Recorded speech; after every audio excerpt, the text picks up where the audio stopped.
So one of the, I guess, popular topics in this kind of regen ag, sustainable ag space is that of biochar, which we've been using here for a couple years now with a lot of success. At least all the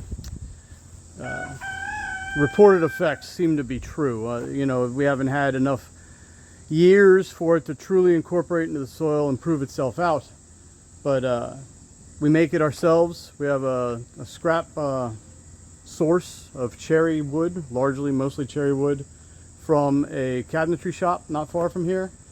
We have our own kiln.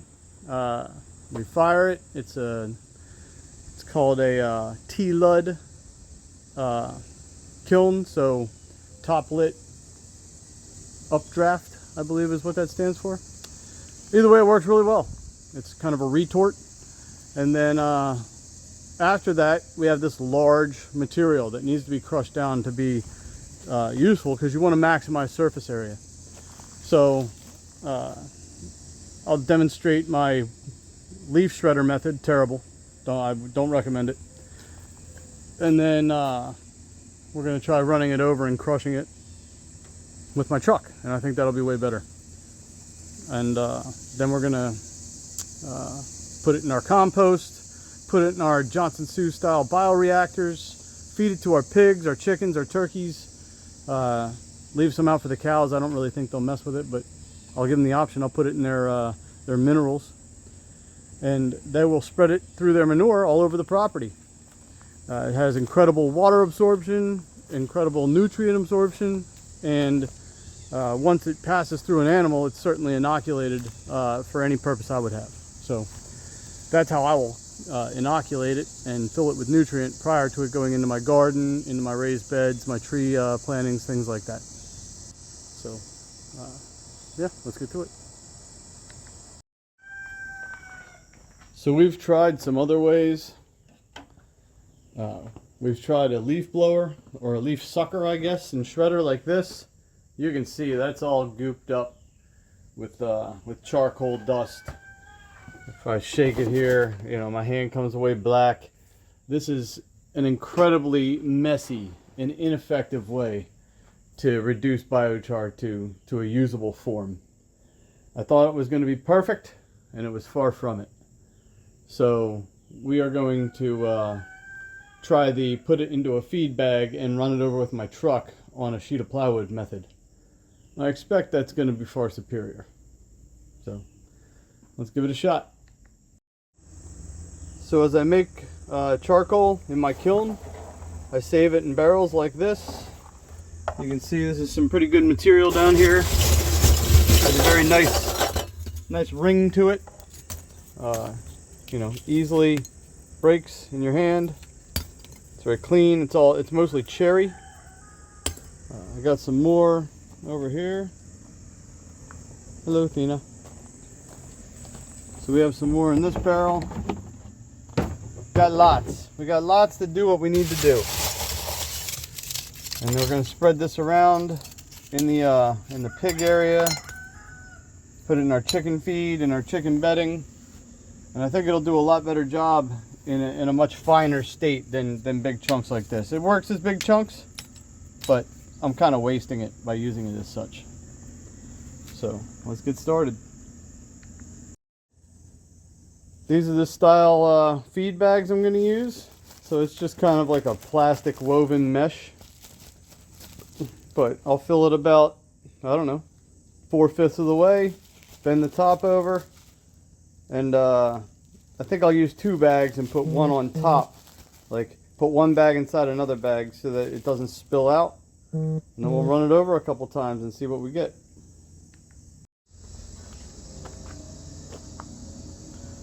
So we'll put one of the feed bags inside a bucket, make it easier to shovel it into it, and then you know, we'll fill it up like 5 gallons of char.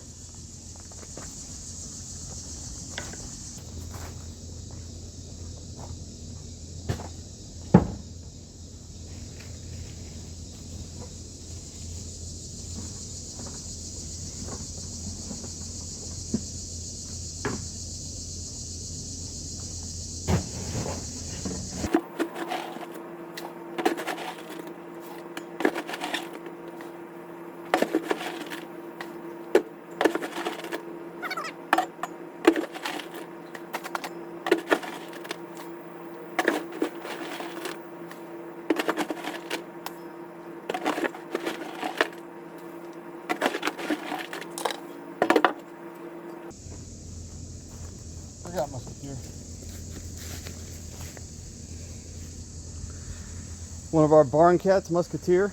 He's a good guy. He's a good guy, yeah. Isn't that right, buddy? So you can see we got about 5-gallon bucket full. Now it's time to double bag it and run it over.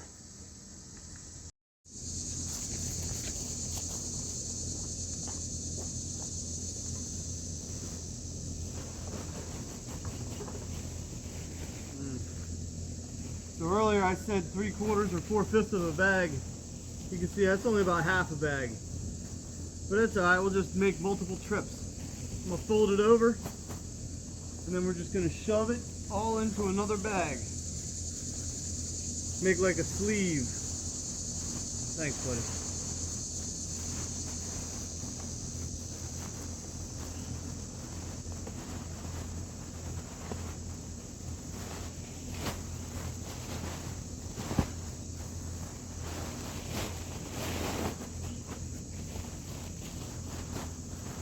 There we go. Nice little package. My truck will do a much better job of crushing it.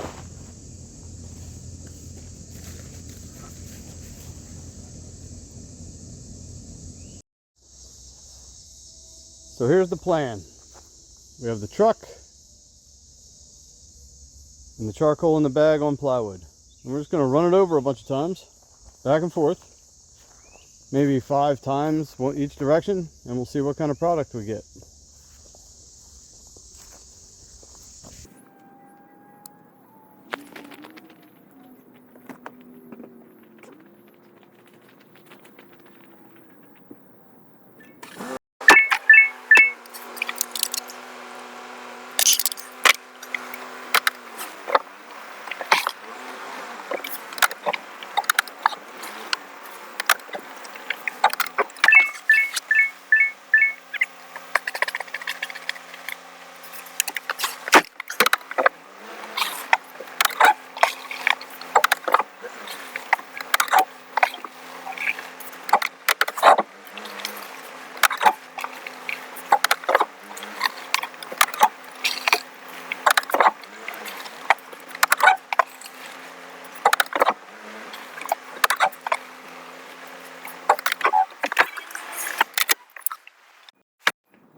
So we ran it over a bunch of times, back and forth, and I don't need those rocks there.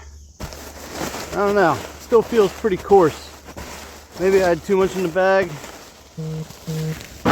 We'll try flipping it, hitting it again, because I don't know.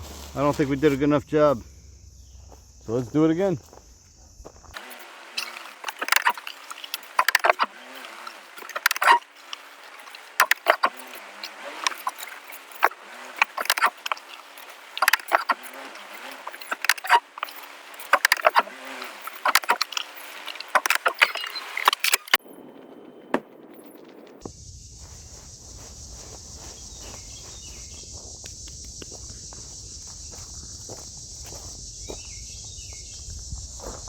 So there's still some coarse bits in there, but it's a lot better. Let's dump it out and see what we got.